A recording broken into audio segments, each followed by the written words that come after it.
Hello and welcome to the Oasis. I'm so glad you found your way here. Tonight is all about you. It's your time to escape, to unwind, and to let go. You're about to step into a world crafted purely from imagination, a collection of stories designed to carry you far away from the hustle and bustle of your day. So find a comfortable spot, take a deep breath, and allow your mind to settle. Let the sound of my voice be your guide as we journey into another realm together. A simple tap on the like button and a click on subscribe would mean the world. Your support is what allows me to continue creating these immersive escapes for you to enjoy. Now, let's begin. You think you know a place. You walk the same floors, hear the same hum of the freezers, night after night. But sometimes a place has secrets. And sometimes those secrets come with instructions. My name is Leo, and for 18 months I was the night watch at Gridland Discount. What happened there didn't start with a scream or a monster.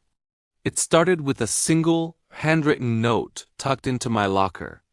A note titled, "The Rulebook for Aisle 9. This is what happened when I decided to read it." It was just another Tuesday. The hum of the fluorescent lights, the smell of floor cleaner and old cardboard, that was my world.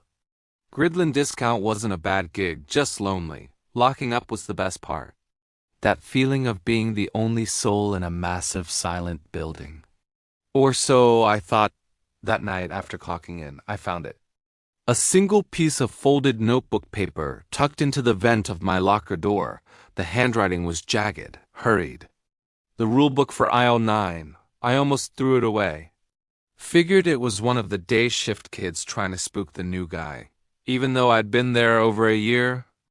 But curiosity, as they say, is a dangerous thing. I unfolded it. There were 5 rules written in stark black ink. Rule 1. Never face the east end of aisle 9 directly after 2 a.m. Always approach from the side. Rule 2. If you hear a child asking for a parent in that aisle, do not respond. You are the only one here. Rule 3. The discount balloons in aisle 9 will sometimes drift against the ventilation airflow. Ignore this. Rule 4. If the flickering light above pet supplies stabilizes, leave the floor immediately and do not return for 1 hour. Rule 5. You must read these rules at the start of every shift. Forgetfulness has consequences. I laughed. A pretty elaborate prank, I had to admit. Aisle 9 was the weirdest aisle for sure. It was a dead-end aisle, flanked by the pet supplies and the seasonal junk party hats, cheap decorations, and a netted cage full of those sad, slightly deflated discount balloons. The east end was just a solid wall that led to the back stockroom. For the first few nights, I played along. I'd walk my rounds, and when I got to aisle 9, I'd deliberately approach it from the side, glancing down the long corridor of shelves with a smirk. It was a game. A way to break the monotony of the long, quiet hours. I even checked the balloons. They hung limp in the still air, exactly as they should. Then, on the 4th night, the game stopped being fun. It was 2:15 a.m. I was doing my sweep, clipboard in hand, noting a spill near the dairy section. As I rounded the corner towards the middle of the store, I heard it. A small voice, muffled and high-pitched. "Mommy?" My heart leaped into my throat. I spun around, my flashlight beam cutting through the dim light. The store was empty, silent. I held my breath, listening. It came again, clearer this time, from further down. From aisle 9. "Mommy, where are you?" It sounded like a little girl, lost and crying. Every instinct screamed at me to answer, to run down that aisle and help. But then, the second rule flashed in my mind, bright and terrifying. If you hear a child asking for a parent in that aisle, do not respond. You are the only one here. My blood turned to ice. I stood frozen in place, just outside the entrance to the aisle, my knuckles white on my flashlight. The sobbing continued for what felt like an eternity, each little whimper echoing off the towering shelves of cereal and canned goods. I didn't move. I didn't make a sound. Then the sobbing stopped abruptly. It was replaced by a new sound, a soft, wet, rhythmic slapping, like dozens of tiny bare hands slapping against the polished linoleum floor, moving quickly, receding from the main aisle and into the darkness of the back stockroom. Silence. That's when I knew. The rulebook wasn't a prank, it was a survival guide. From that night on, the rules became my religion. Every single shift, the first thing I did was pull that crinkled paper from my locker and read it. 1 through 5. I never approached aisle 9 head-on after 2 a.m. I saw things that made my skin crawl. On a Wednesday, I watched as one of the red discount balloons, the ones that had been hanging lifelessly for months, suddenly detached from the bunch. It didn't fall.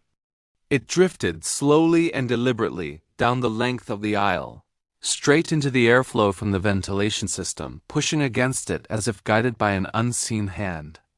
It hovered there for a moment before zipping into the shadows at the far end. Rule 3. Ignore this.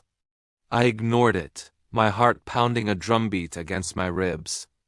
Another night, the light above the pet food section began to flicker more erratically than usual. It was a cheap fluorescent tube always on the fritz, but this was different. It strobed like a rave, then faster. Then it stopped. A perfect, unwavering, unnatural white glow filled the aisle. Rule 4. If the flickering light stabilizes, leave the floor immediately. I didn't hesitate. I dropped my clipboard, sprinted to the employee break room in the back, locked the door, and sat there in the dark, watching the clock on my phone for exactly 1 hour. I don't know what would have happened if I'd stayed. I didn't want to find out. When I returned, the light was flickering lazily again, as if nothing had happened. For months, I lived by the rules. I was terrified, but I was safe. The jaw became a tightrope walk over a pit of something I couldn't comprehend, but routine can make you careless. Complacency is a killer. It had been almost a year since I'd found the note. The fear had dulled to a constant, low-grade anxiety. One night I was running late. My car had trouble starting, and I had to rush to clock in on time.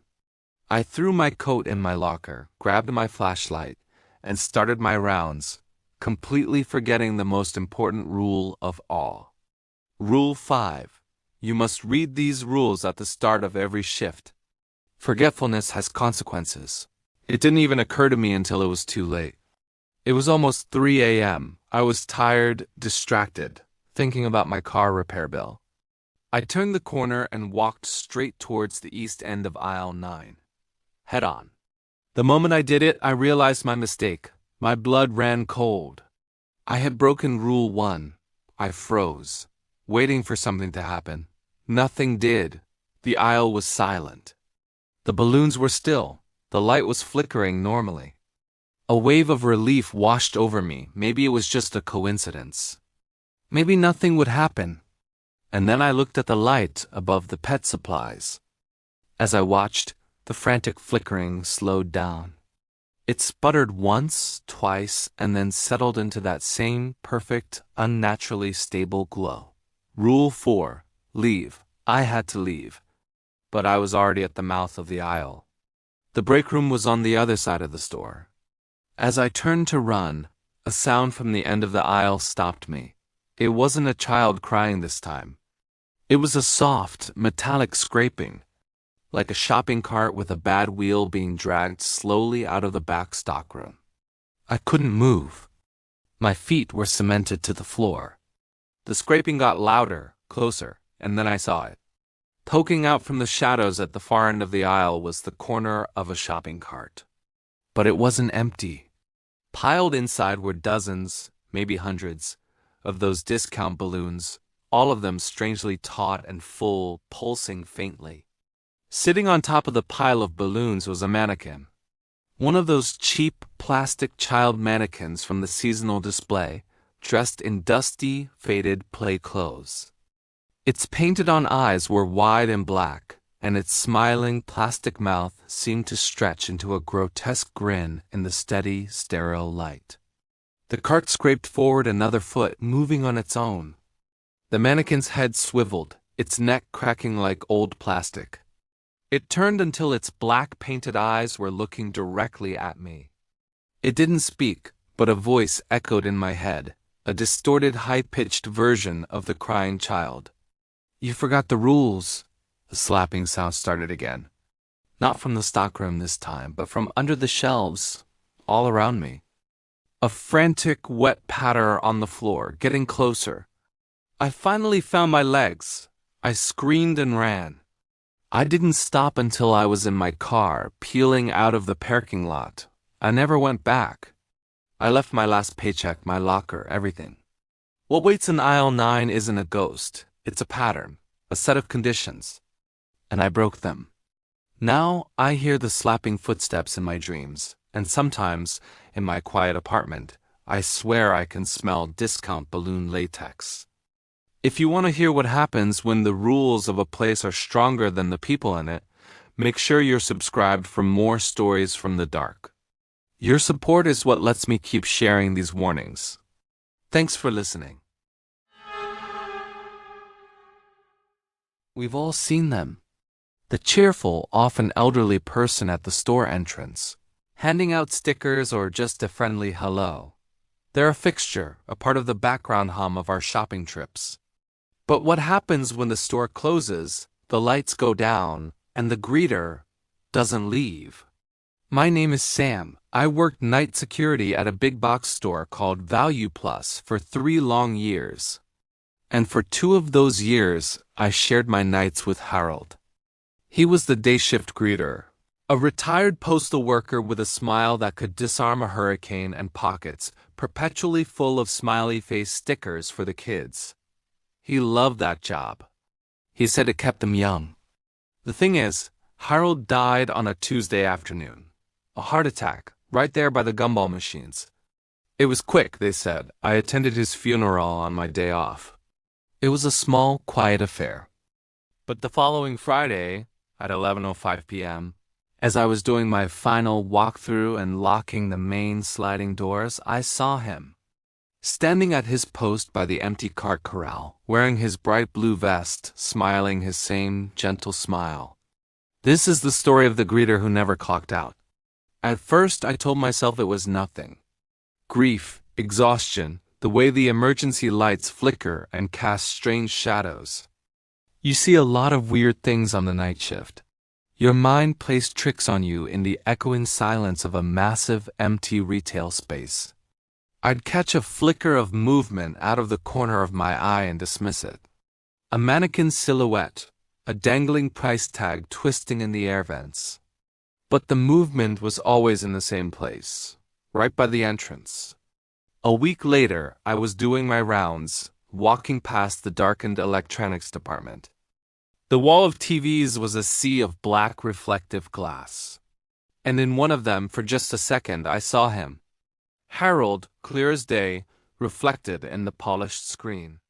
He was in his blue vest, and he lifted a hand in a slow, deliberate wave.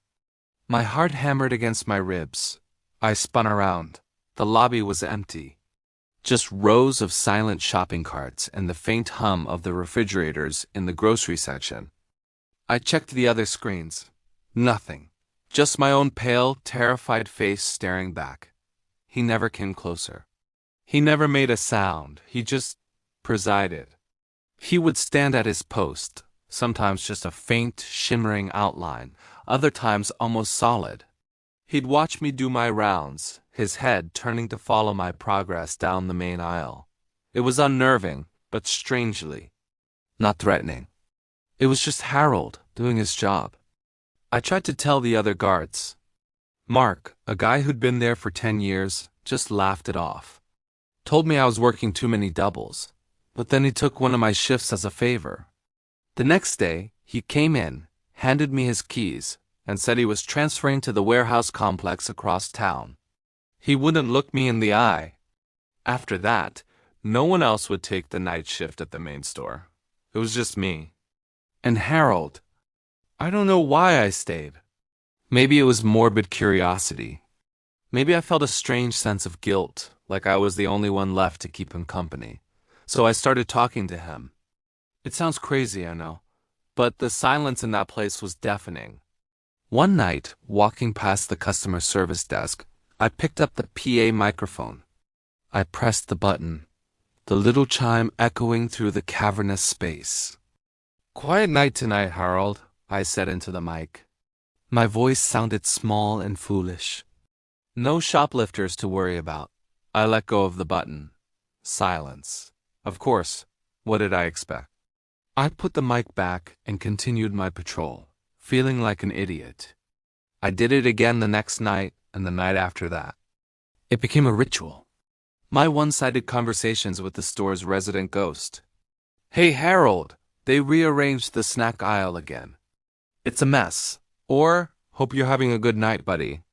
Then about a month into our arrangement, something changed. I was in the security office watching the monitors and decided to say my nightly hello over the system. I keyed the mic. "Evening, Harold. Hope you're—" Before I could finish, the PA system let out a piercing shriek of feedback that made me jump out of my chair.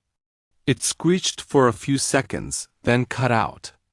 And in the ringing silence that followed, a voice came through the speaker in my office. It was thin and crackly, like the rustle of old newspapers.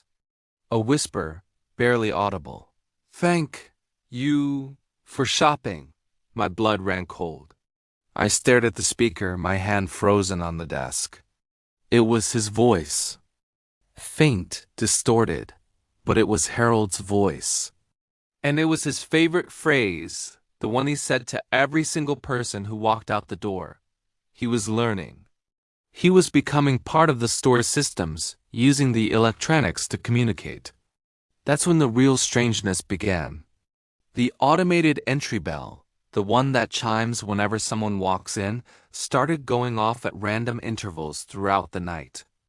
A cheerful ding-dong would break the silence at 2 a.m., then again at 3:15. Each time I'd check the cameras trained on the entrance. There was never anyone there. Just the empty, brightly lit lobby. But on the feed, I'd see Harold. He'd be standing there, smiling and nodding at the empty doorway, as if greeting an invisible customer. He wasn't just staying anymore. He was trying to get customers. His sense of duty was so ingrained that even in death he couldn't stop. He was a greeter, and a greeter needs people to greet. The final straw, the night I knew I had to leave, was a rainy Tuesday. The storm was howling outside, rattling the big glass doors. The entry bell chimed, ding-dong. I glanced at the monitor, expecting to see Harold greeting the air. He was there, but this time he was different. He wasn't just nodding. He was beckoning, urgently, waving someone inside, a big welcoming gesture. I zoomed the camera out past the doors into the slick, dark parking lot, and my heart stopped. Standing in the rain, halfway between the cart return and the entrance, was a figure. A person in a dark raincoat, the hood pulled low, completely obscuring their face. They were just standing there, motionless, staring at the locked doors right where Harold was beckoning, as if they were waiting for the doors to slide open and let them in. They saw him. They were responding to him. Harold isn't malevolent, he's just dutiful, but his duty has changed. Now, he greets for a different clientele, the ones who wander in the rain and wait for an invitation from the other side. If stories about loyalties that outlast life itself send a chill down your spine, hit that like button and subscribe. There are countless doors in this world, and I'm here to tell you what's waiting on the other side. Thanks for watching. In every store, there's a sound as constant as a heartbeat, the beep of a scanner. It's the sound of commerce, of normalcy, the little digital chime that marks another item sold, another customer served. We hear it so often we barely notice it anymore. But what if, in the dead of night, that sound started checking prices on things that weren't for sale? My name is Carlos. For a few long months, I was the overnight manager at a place called Biosphere Organics. It was one of those small, health-conscious grocery stores, the kind that prided itself on being local and fresh. During the day, it was full of life, customers chatting, carts rolling. But at night, after the doors were locked, it was just me, the quiet hum of the refrigerators, and the endless rows of silent products. Our store was small, and usually the nights were peaceful, until the scanner at lane 3 began beeping on its own. And the little digital display, the one that's supposed to show you the price of your organic kale, started showing items that definitely weren't in our inventory. Items like soul restlessness to 15 years, or memory of accident, 1 unit. This is the story of the midnight price check. It all began with a single, lonely beep. I remember the exact time, 1:17 a.m. I was in the back office, reviewing inventory reports when I heard it. A faint, isolated beep from the front of the store. It was weird because the store was completely empty and all the registers were supposed to be powered down for the night. I walked out onto the main floor. The emergency lights cast long, distorted shadows down the aisles. Everything was still. I went to lane 3, the source of the sound. The register was dark, the screen blank, but the red light of the scanner was faintly glowing. I was confused, but I chalked it up to a random electrical glitch. I checked the register's internal error log before trying to reset it. A single entry, timed at 1:17 a.m. Error. Nitrogen monoxide barcode. I shrugged, unplugged the entire terminal from the wall socket, and went back to my paperwork, trying to forget about it. The next night, it happened twice. 2 distinct beeps about an hour apart. I went out to check again. Lane 3's terminal was still unplugged, just as I'd left it. The cord was coiled on the floor. Yet somehow the scanner had beeped. This time a chill crawled up my spine. This wasn't just a simple glitch. I checked the log on a neighboring register, which was networked.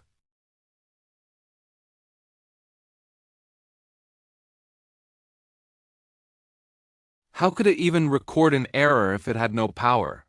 By the third night, I was on edge. I spent most of my shift just watching lane 3 from the office monitor, waiting. Right around 2:30 a.m., it started. Not one beep, not two, but a rapid, frantic sequence. Beep dash beep dash beep dash beep dash beep. Like someone was running a dozen items through the checkout at full speed. I ran out to the floor, my heart pounding in my chest. As I got closer, the beeping stopped. But this time, the small customer-facing display on the register was flickering. It was glowing with a sickly green light. And on the screen, in blocky digital letters, were words that made the blood freeze in my veins. Atmosphere, dread to 2.5 per pounds. Then it flickered again. Silence, suffocating -1 each. It was scanning the very feeling in the room.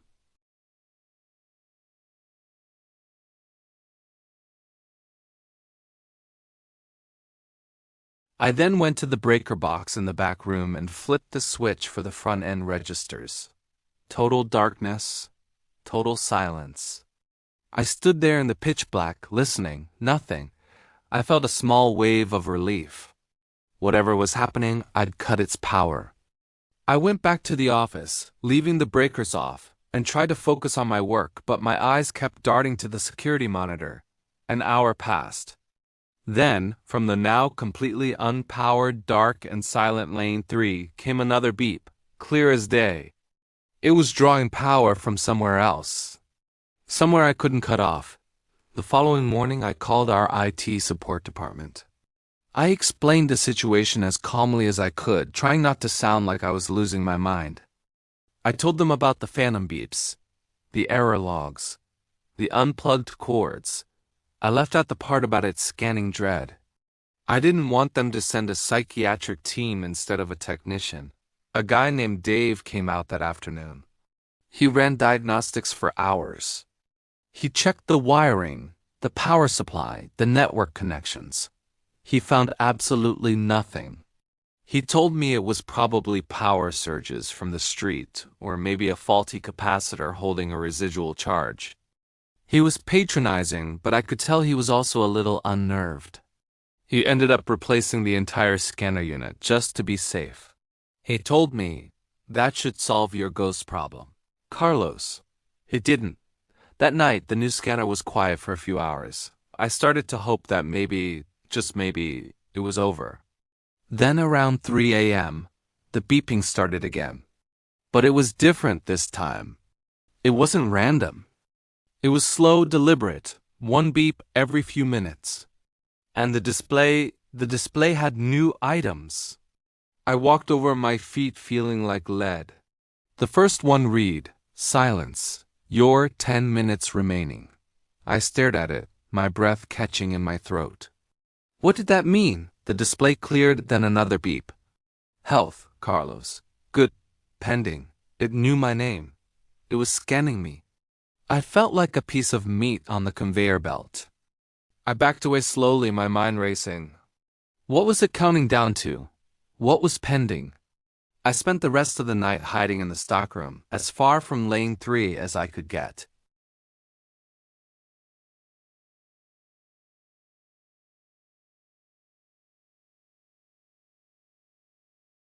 But morbid curiosity, or maybe some stupid sense of needing to see it through, made me stay a little past midnight. I stood by the dairy aisle, watching lane 3. The store was dead quiet, and then I saw it. It wasn't a person. It was a faint, shimmering outline standing in the cashier's spot at lane 3. It looked like the heat haze you see rising from hot asphalt in the summer, but it was shaped like a person. It was holding something in its hand, another shimmering shape pointed at the empty conveyor belt. And as I watched, frozen in place, it made a motion, as if passing an item over the scanner. Beep. The display on the register lit up, brighter than ever before. I could read it even from halfway across the store. Employment this, terminated, total due. You. The shimmering figure slowly, deliberately turned its head. The haze swirled, and it faced me. I didn't wait to get my receipt. I dropped my bag and ran.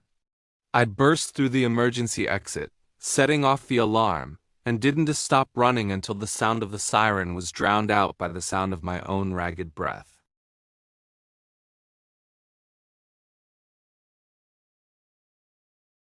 Some transactions aren't paid in cash, and some stores late at night deal in commodities far more personal than organic produce. If you want to know what the final tally was for my sanity, and hear more stories where everyday objects turn sinister, show your support for the channel. Like this video, subscribe to our audits of the unknown, and hit that notification bell. Join me next time as we check the price on another piece of the darkness that hides in plain sight. Thanks for listening. Most of the time, a security log is boring.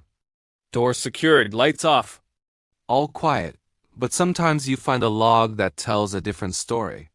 A story that ends abruptly. I'm not the guard in this story, I'm the one who found his recordings. My name is Ile. I was hired to clean out the old security booth at a shuttered Kmart. It was just another job clearing out decades of accumulated junk before the demolition crew came in. In a dusty drawer, buried under old schedules and empty coffee cups, I found a USB drive.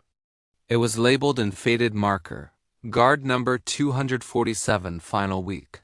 I figured it was just routine reports. Maybe something for the company archives. But what I heard on it wasn't a resignation. It was a dissent. This is the last log of guard number 247, log entry 1, Monday, 11:07 p.m. testing. First night on the job at the old Kmart. Place is a tune. The silence in these big box stores after they close is something else.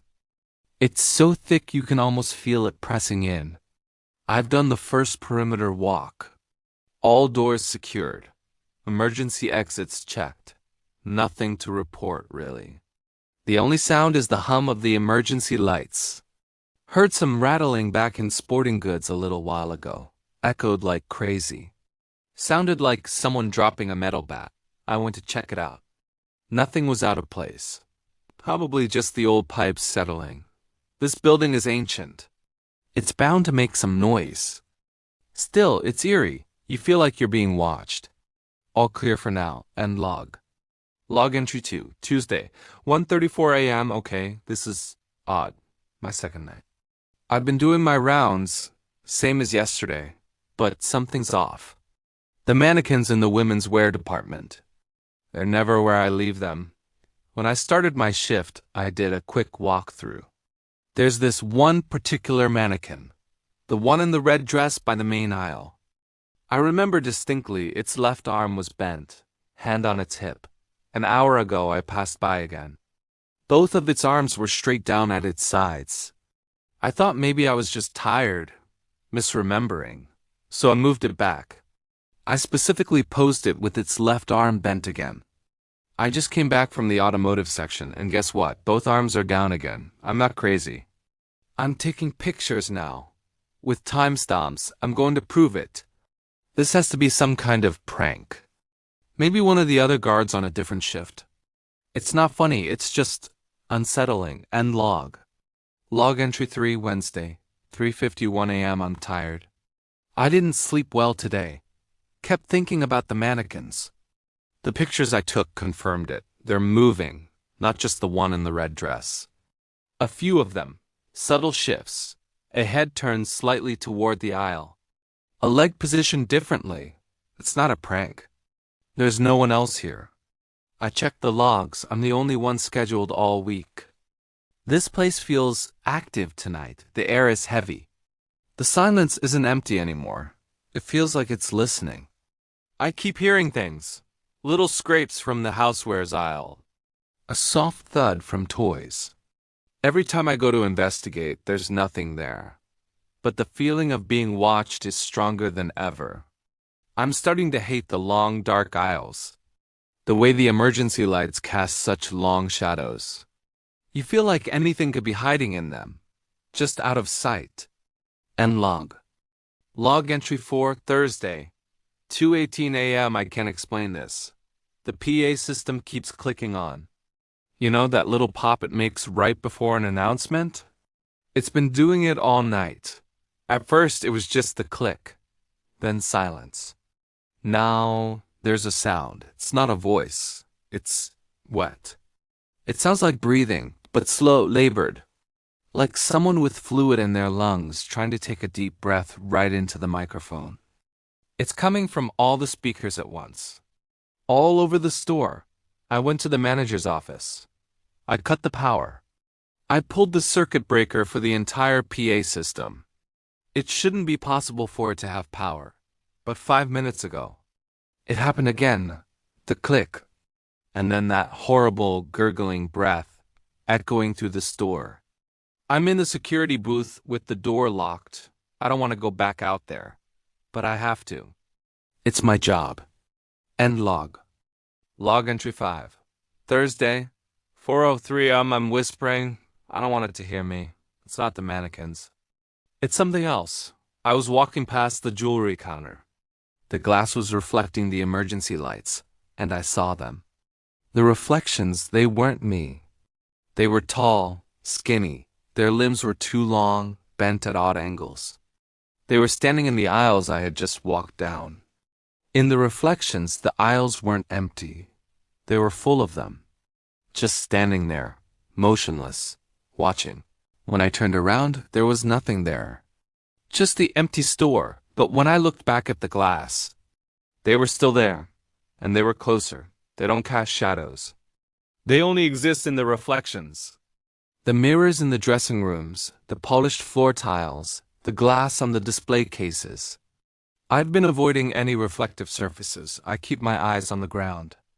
I have to finish my shift. I just have to make it to morning. End log. Log entry 6, Friday, 12:47 a.m. They're in the ceiling. I can hear them. I was in home appliances, walking under the drop ceiling tiles. I heard a scraping sound right above my head, then another, all through the ceiling.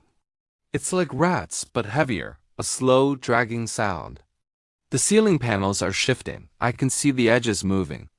They're tracking me, following me from above. I ran. I ran back to the front of the store, near the main entrance where the ceiling is open and high. I can't go into the back of the store anymore. The sound is constant now, a dry, papery scratching that moves through the ceiling grid. What are they? The things in the mirrors, are they in the ceiling now? How? This place is a maze. And I'm not the only one in it. I feel like prey and log. Log entry 7, Friday, 3:30 a.m. I'm terrified. I saw one. Not a reflection, it fell. A ceiling tile in the health and beauty aisle just gave way and one of them dropped down. It landed in a heap of limbs, like a marionette with its strings cut. It looked like a store mannequin, but wrong. The plastic was pale, almost translucent. It had no face. Just a smooth, blank surface. It lay there for a second and then it started to move. It pulled itself up. Its joints popped and cracked. It was trying to stand, its limbs bending in ways they shouldn't. It was learning how to use its body. I didn't stay to watch. I hid. I'm in the gardening section, behind a stack of fertilizer bags. I can hear it, that scraping sound. But it's not in the ceiling anymore. It's on the floor. It's looking for me. Final audio log. The timestamp is just static. Heavy breathing. The sound of running feet on a linoleum floor. They're not mannequins. They're not people. They're empty things that want to be filled. They came down. They all came down. They're in the aisles. I can hear them, so many of them. I can see their shadows under the lights. They're learning to smile. Their faces are stretching, cracking, making smiles.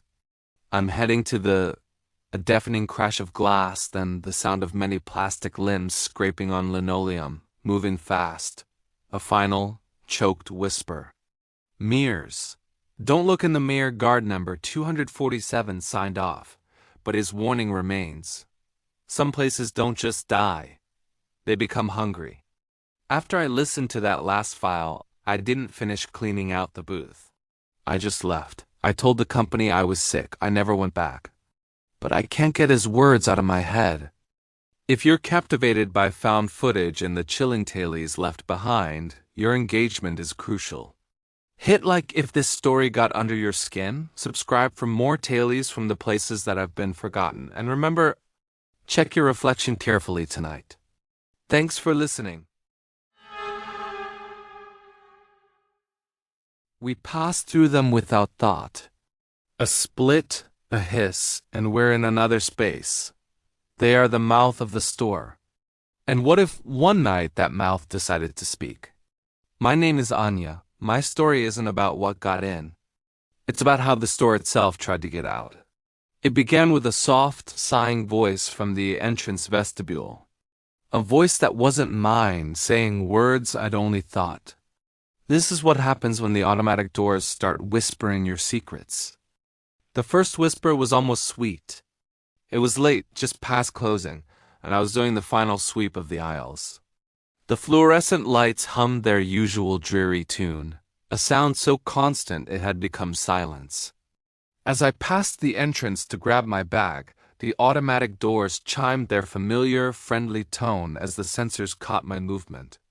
But this time, something else followed. A faint, female voice, like a breath on the wind, sighed, "So tired." I froze mid-step. I was tired. Exhausted, actually.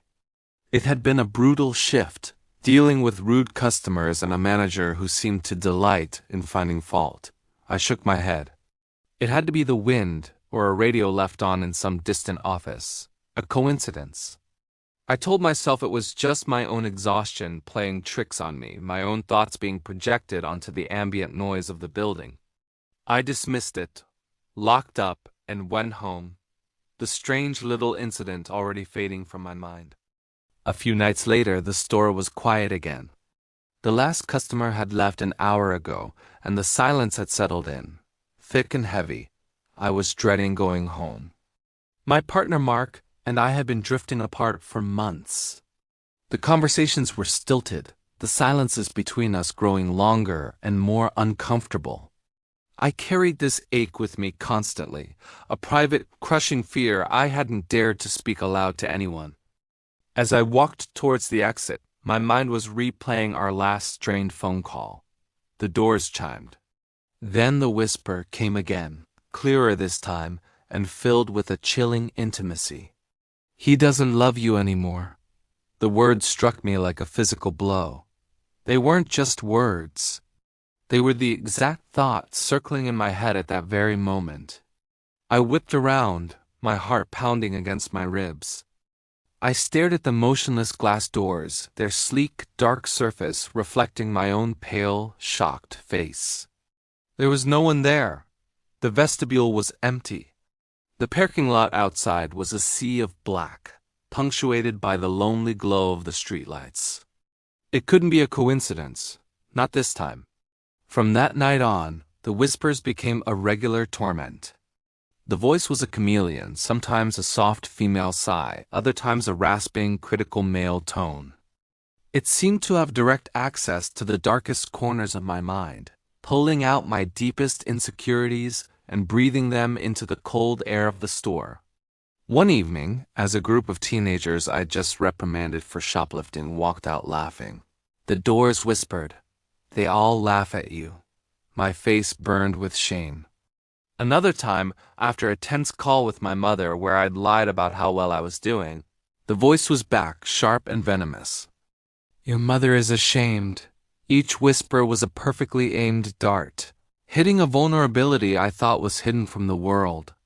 The store, my place of work, my mundane reality, was transforming into a personalized chamber of psychological torture. I started to unravel. I avoided the main entrance, using the employee door at the back, but the whispers followed. The stockroom door would creak, and a voice would mock my financial worries. The cooler fans would whir and murmur about my fading looks.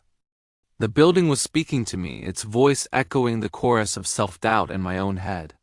I was becoming paranoid, jumping at every sound. My colleagues noticed the change. They'd ask if I was okay, my dark circles and constant flinching giving me away.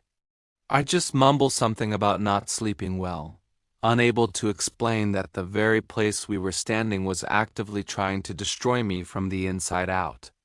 I felt like I was losing my mind. How could a building know these things? In a desperate attempt to silence it, I decided to fight back. One night, after everyone had gone, I grabbed a roll of heavy-duty tape from the maintenance closet. My hands were trembling, but I was determined. I marched to the front entrance and began plastering tape over the motion sensors above the automatic doors.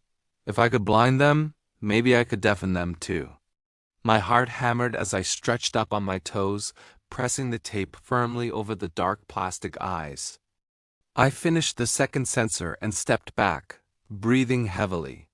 Silence. For a moment, a wave of relief washed over me. I'd done it. The quiet was profound, almost beautiful. And then, from across the store, a loud metallic clang made me jump out of my skin. The heavy red emergency exit door, a door that was never, ever used, swung open a few inches with a groan of rusty hinges. And from that new opening, the whisper came, louder and more malicious than ever. "Did you really think that would work, Anya?" That was it. I couldn't take it anymore. The next morning, I walked into my manager's office, my resignation letter clutched in my sweaty palm. I didn't give a real reason. I just said I was leaving, effective immediately. He was annoyed, but I didn't care. I just had to get out. I cleaned out my locker, ignoring the concerned looks from my coworkers, and walked out of the store for what I hoped was the very last time. The sun was setting, casting long shadows across the parking lot. I felt a surge of freedom as I walked toward my car, the nightmare finally over. I was almost there when a loud crackle split the air, making me flinch. It was the store's external speaker system, the one they used for announcing parking lot sales and holiday hours. It hadn't been used in years. A voice came through the static, a voice that turned my blood to ice. It was my father's voice. My father, who had passed away 2 years ago. The sound of it, so perfectly replicated, so full of the warmth and kindness I missed so dearly, made my knees weak. "You have nowhere else to go, Anya," he said, his voice thick with a sorrowful love. "Come back inside." "We're so lonely," as his last words echoed across the empty lot. The main automatic doors, the ones I had taped up, slid open with a long, slow, inviting hiss. In that horrifying moment, I finally understood. The store wasn't haunted by a ghost or a spirit. It was conscious. It was alive. And for years, working late nights, feeling isolated and adrift in my own life, it had been feeding on my loneliness, my sadness, my fear. My emotions were its sustenance. It had been a slow, subtle process, but now it had developed a taste, a real hunger for my despair. And it wasn't going to let its only food source just walk away. The open doors were not an exit. They were a mouth, waiting to swallow me back into the despair it had so carefully cultivated. I stood there, frozen between my car and the whispering building, realizing my escape was never going to be that simple. Buildings are not just brick and steel. They are containers for time, emotion, and sometimes a terrible kind of awareness. If this story made you look at your local supermarket a little differently, let me know by liking this video. Subscribe to The Unsettled Truth for more compilations that explore the thin veneer between our world and the unsettling truths just beneath the surface. The next story is always waiting. Have you ever shouted into a canyon and heard your voice come back to you? It's a simple law of physics, right? Sound waves bouncing off a distant surface. But now, imagine that echo starts changing your words. Just a little at first. Maybe it adds a syllable, or it forms its own simple responses. Now, what if it kept learning? My name is Jenna, and for the past 2 years I've been a night stalker at a place we'll just call Megamart. You know the type, a massive retail superstore that's brightly lit and welcoming during the day, but transforms into something else entirely after the doors are locked. My domain wasn't the cheerful, polished sales floor. It was the stockroom. A concrete cavern, the size of an airplane hangar, stacked floor to ceiling with pallets of toilet paper, towers of canned goods, and boxes of everything you could ever imagine. It was cold, cavernous, and it had an echo, of course. A big one. Drop a pallet jack handle and the clang would reverberate for a good 5 seconds. But about 6 months ago, something changed. The echo, it woke up. This isn't going to be a story about some monster I saw lurking in the shadows. It's a story about what I heard. And more terrifyingly, what it heard in me. It all began subtly, so subtly that I dismissed it as my mind playing tricks on me during the long, lonely hours. The human brain is great at finding patterns, even where none exist. That's what I told myself. It started with simple things. I'd be wrestling with a heavy box of laundry detergent. It would slip, and I'd mutter, "Great." From the far end of the aisle, a half-second later, the echo would return, but not the full word. Just a clipped fragment. 8. I'd stop, listen, and hear nothing but the hum of the overhead fluorescent lights. I'd shrug it off.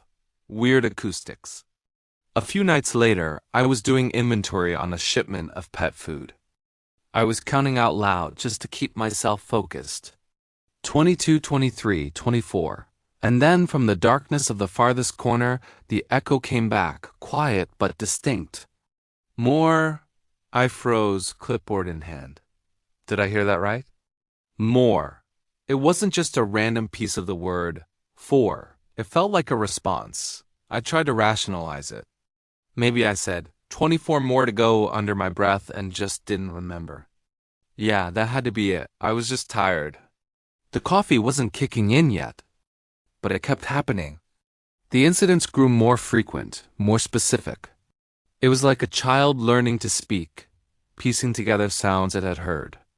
My sounds.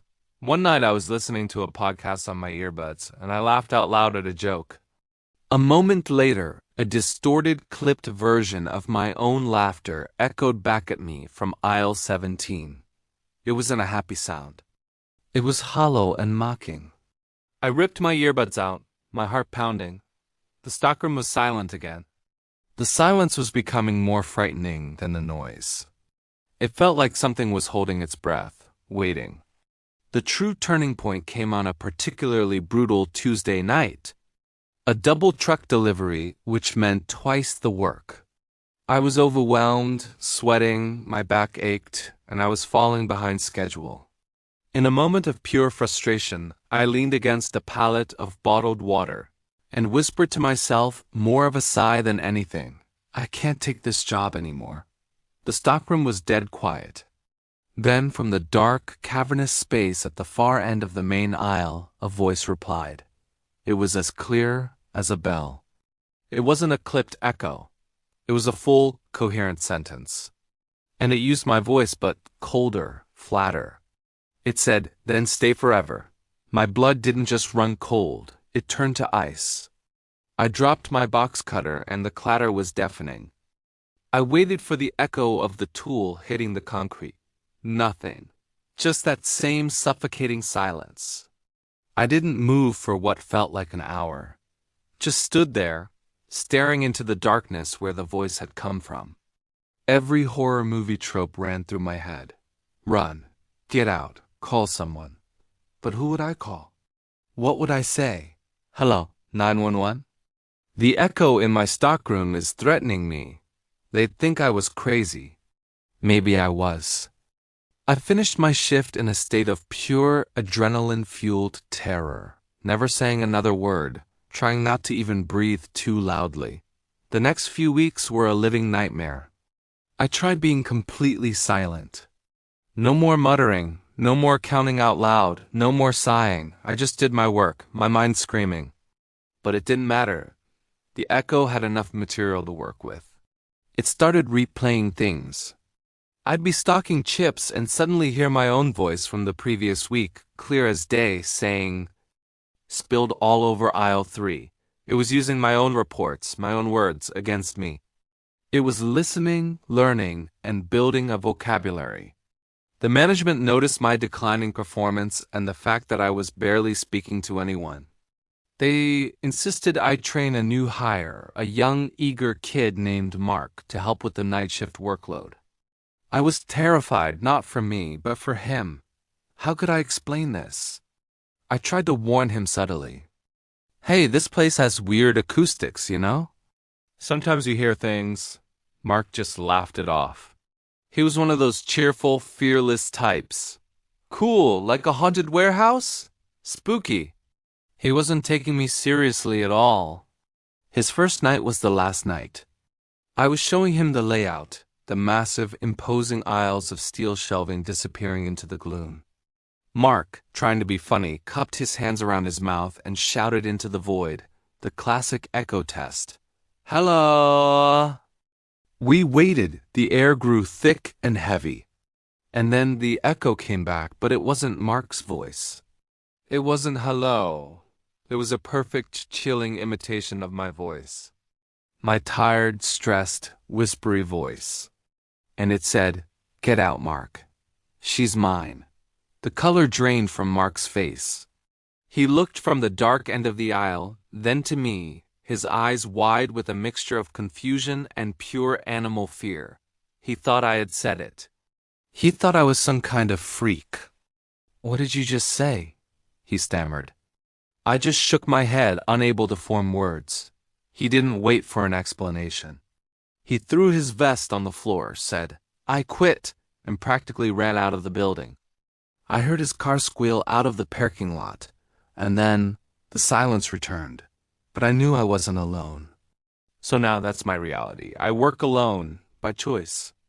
It's safer that way. I've accepted my fate. The echo, or whatever it is, has graduated beyond simple words.